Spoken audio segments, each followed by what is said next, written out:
apostles' feet, and it was distributed to anyone who had need. Joseph, a Levite from Cyprus, whom the apostles called Barnabas, which means son of encouragement, sold a field he owned and put it at the apostles' feet. This is absolutely amazing. You know, unity that is so practical that it included the sharing of possessions, making sure that everyone was okay, and even selling property. And guys, it's not just Barnabas. You know, but the Bible identifies Barnabas because, you know, when the book of Acts was being written, some people could remember, they knew this guy. This was not a stranger to people. This was a person they knew. And so when they read this thing makes it alive. You know, we're not just talking about a general, wonderful church that used to do wonderful things. There's someone they know who did those things. And it was an outcome of this powerful spiritual growth that was happening, that is mentioned in Acts chapter 2 and is also mentioned here as they listened to the apostles preaching. This is the result of people listening to God. Now think about it. That willingness to sell personal property. I've seen it happening. You know, when we've done our fundraisings, for example, at Karura, we've seen people actually come, and the plot that they had been planning that will be their retirement plot, wanaleta wanasema uzeni hii. This will do the work of God. We have seen people making choices, giving away a car, giving something else, so that work of Jesus Christ will be done. Actually, one of our pastors out in Kitale, he got a car that was fairly new, and it was such a surprise that time. I mean, it was about 3 years ago, but I remember, wow, you know, this is just personal. Somebody is listening to God, realizes this guy is in a place where there are distances wherever he's going, and deciding, I'm going to do this. Stirred by God. This is what it's about, giving their personal property. One of the things that's very interesting is that this usually is two-way, that first of all, people have to feel safe enough. The fellowship has to be good for me to actually come and tell you, and I'm really in trouble. I don't have food in my house. I have to trust you to be able to say something like that, isn't it? So fellowship has to be there, that is pretty good. And on the other side, the person who is being asked about this or is being told about it, or the church that is being told about it, has to be willing and has this desire. It has people are willing to help. And guys, selling property, it's not a joke. I know that you know this, but it's not a joke. Yeah, to actually sell your property. You can sell maybe property to help your child, but actually me and I know that there are many people, even if somebody is dying, they will never sell a property. It is impossible. So what kind of love is this that is giving to somebody else, sometimes probably people they don't even know? It is because these people have seen their Savior give not just wealth, but his life. And so, why can't I give something that won't even cost my life? It's just a portion of all that God has given to me. And you know, guys, from these two passages, this passage in Acts 2 and Acts 4, my conclusion is that the teaching and practice of this kind of love, the love that is supposed to be in the fellowship, must have been at the center of focus of that early church. Because to see these things happening, it must have been so much, it must have been talked about a lot. And you can see, maybe they were responding to that last day that they had been with Jesus, the apostles. Because in John chapter 13, on the last night, after they had done their communion and they were still talking within the upper room, Jesus talked about love. And he gave the disciples what we now call the new command. John chapter 13, verse 34 and 35. Jesus says, "A new command I give you, love one another. As I have loved you, so you must love one another." It is a command. And in verse 35, he says, "By this everyone will know that you are my disciples, if you love one another." I really don't know whether we teach this enough. And I must claim that problem, that responsibility. I'm guilty. That we perhaps really do not emphasize this particular issue enough. It was clearly very, very important. To that young church, when the church was starting, it was important to the Holy Spirit who made it get into the Word of God, the testimony of what this church was like. That level of community. Guys, the kind of love that Jesus wants us to have is a living, practical love. 1 John 3:18, dear children, let us not love with words or speech, but with actions and in truth. Loving in action and in truth. You know, when I say something like this, it is speaking to me as well. One of the things that I realize so much is how far short I live concerning this truth. And perhaps you feel the same, or you just dismiss it because you think this is unattainable. Actually, it is attainable because God has called us to it. That this is the way we are being called to live. Koinonia type of fellowship. It is powerful, and it is God's design. And when God designs something, it's not impossible. It's just that it's made possible by Him. And so it reminds me to keep on praying that I'll be full of the Spirit so that I will always respond in a way that is right. The third big thing that we see is that there is a powerful Christian witness that results. And that Christian witness produces many, many new people. Daily, there was an addition to their number. People were coming in. People were seeing what is going on, convicted by the Holy Spirit. Surely God is here. And they enjoyed, these guys, it's really amazing. They enjoyed the favor of all the people. Not the people in church, but all the people. Those guys who were outside. What they were doing when they were together, and the results of their lives when they interacted with outsiders gave them that positive testimony. The outsiders noticed these guys are different. And it's a good difference. You know, in Acts chapter 1 verse 8, Jesus had commissioned the disciples and he had said, you will receive power when the Holy Spirit comes on you, and you will be my witnesses. And after that super event in Acts chapter 2, the earlier part of Acts chapter 2, you know, where 3,000 new believers responded to the word of God and became part of the family of faith, you know, they then became the witnesses through which Jesus was being seen amongst the people.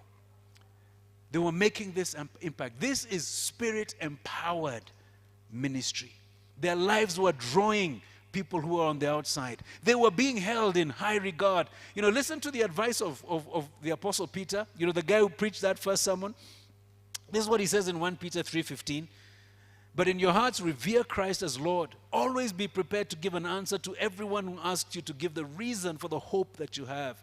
But do this with gentleness and respect. So what he's saying is, I expect that people will see in your life a hope, and it will stir questions in them. And so the question I'd ask you is, what is your reputation?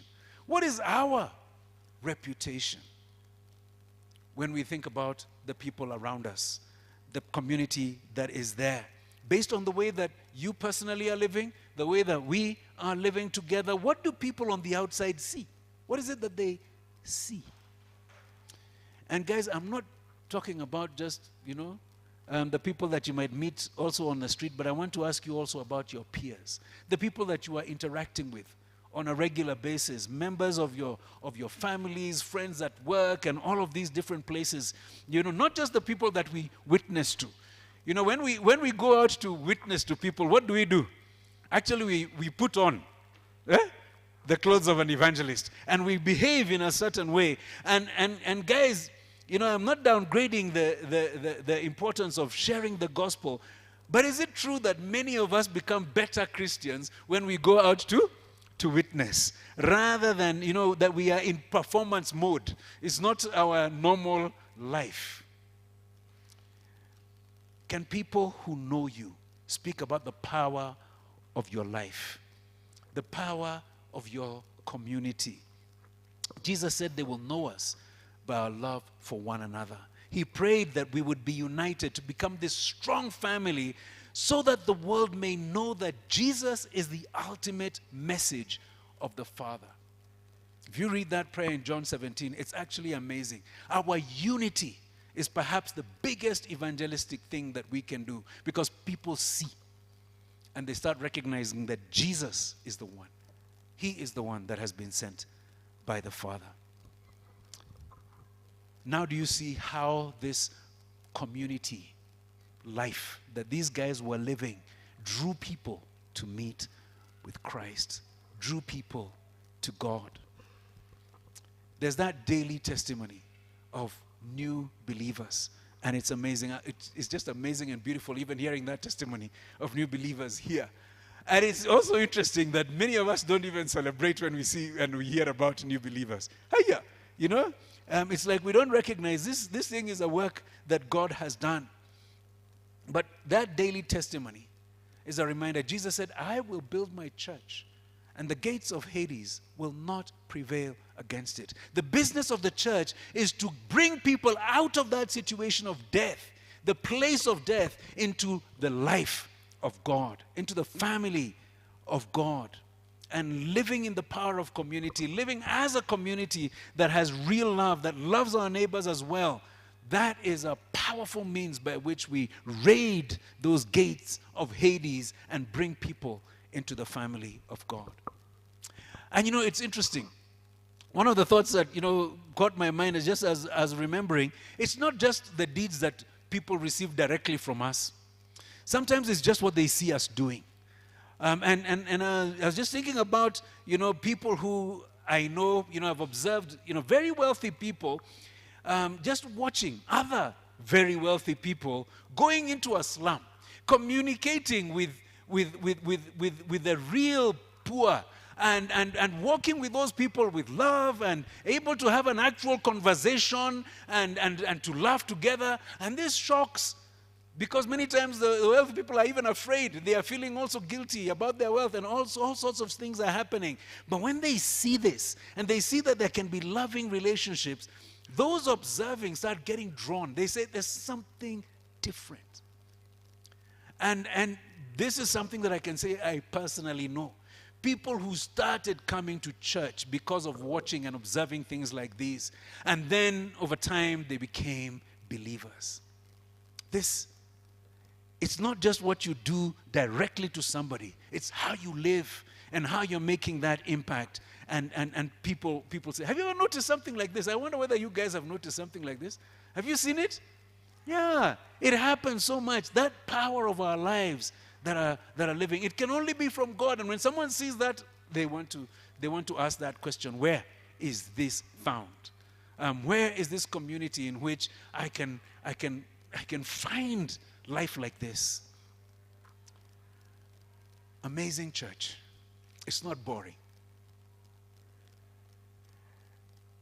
You can be looking at me and saying, Gary, you're the bishop of these Karura churches. Make us like that Church of Acts. I can't. I can't do it. Neither can you. Neither can that next person.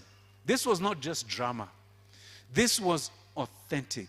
This was something that was happening from the inside, and it is a result of the Holy Spirit present in the church. It is the Holy Spirit who makes this happen. And then the people who are part of that community getting excited about God and what He's doing, and standing out together, responding to what the Holy Spirit has been doing and walking together.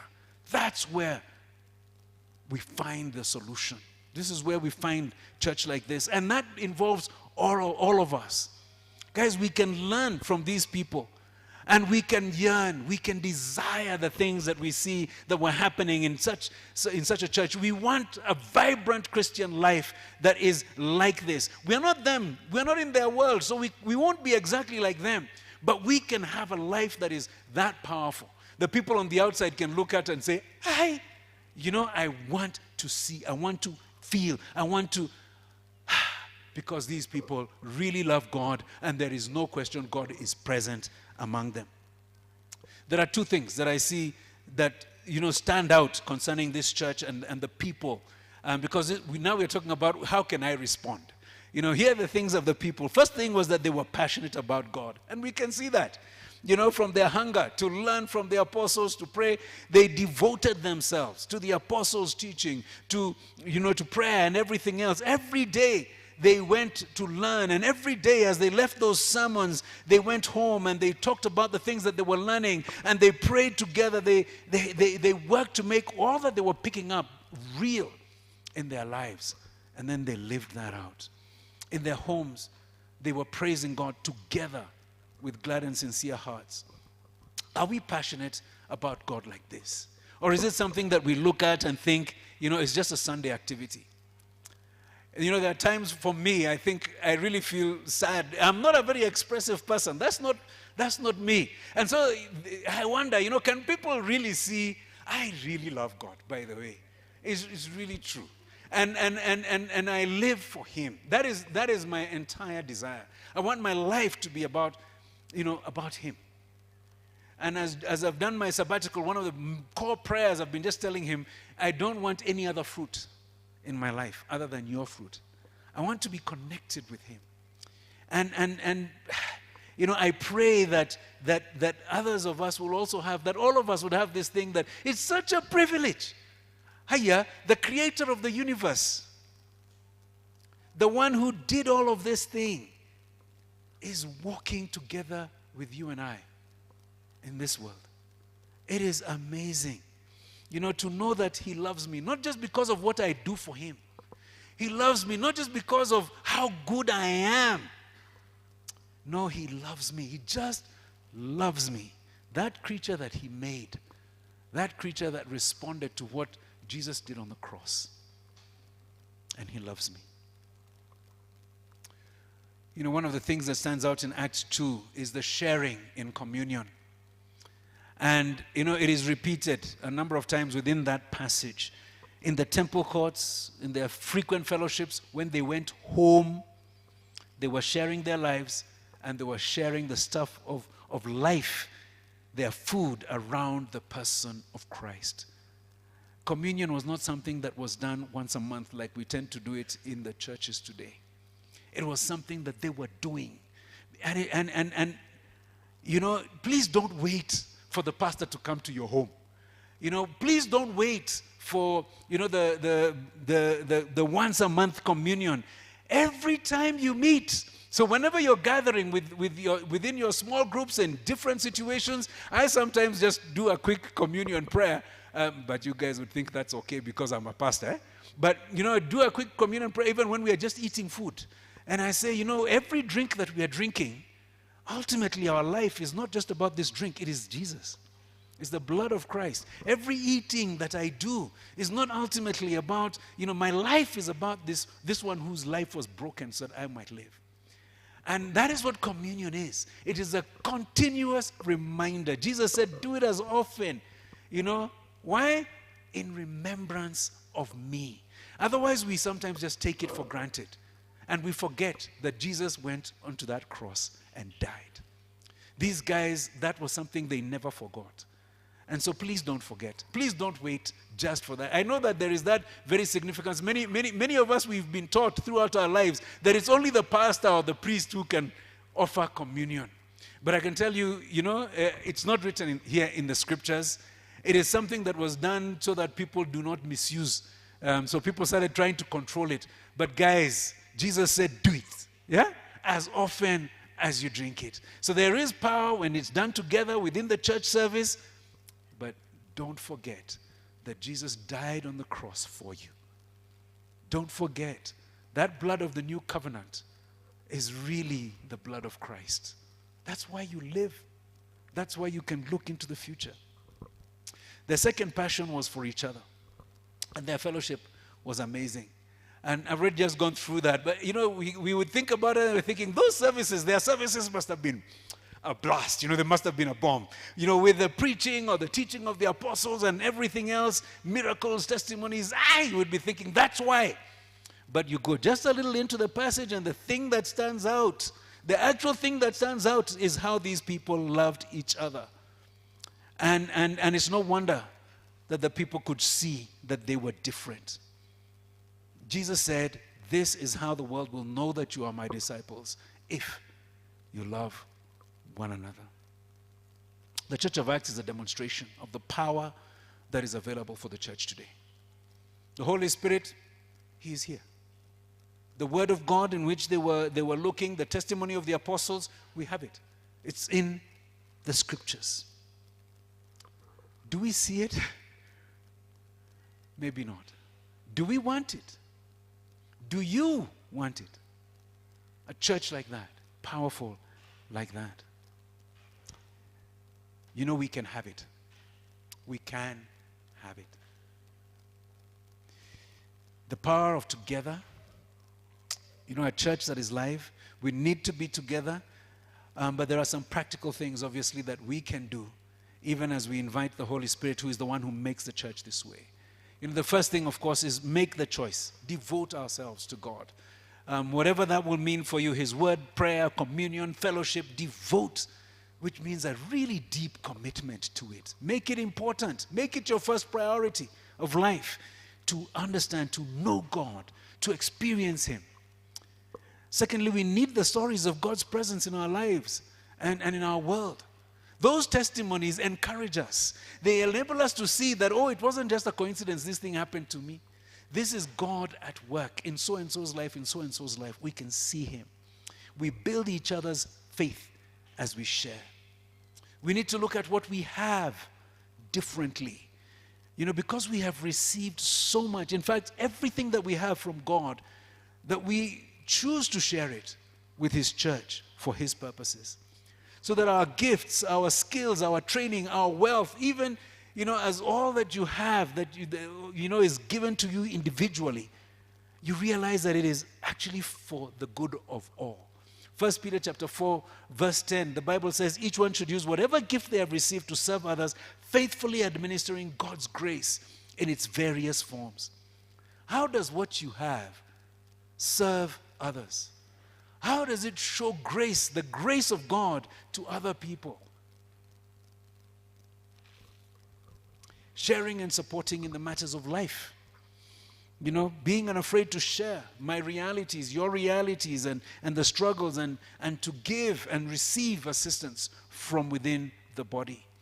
You know, it's not just the material needs, even though that's what was spoken about here. But we know that people have so many needs. People are going through pain, and people have got tears and everything. And a lot of us, you know, there's quite a bit of strength in that in here. In Karura, Kabuku, we support each other many times.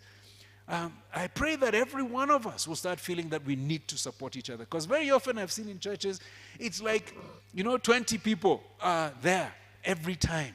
But this is a call for the whole church. So that the burden doesn't just be held by 20.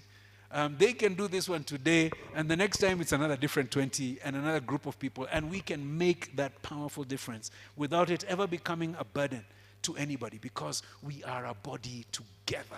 Each one is giving of the gifts that they have been given. Now, the outcomes of a church like this that is alive, they're just amazing. They're just amazing. It's what we want. The presence of God, the power of fellowship, you know, and an excitement within the church that speaks to people outside there. An excitement within our lives outside there that helps people suddenly realize, yeah, there is something very special that these people have.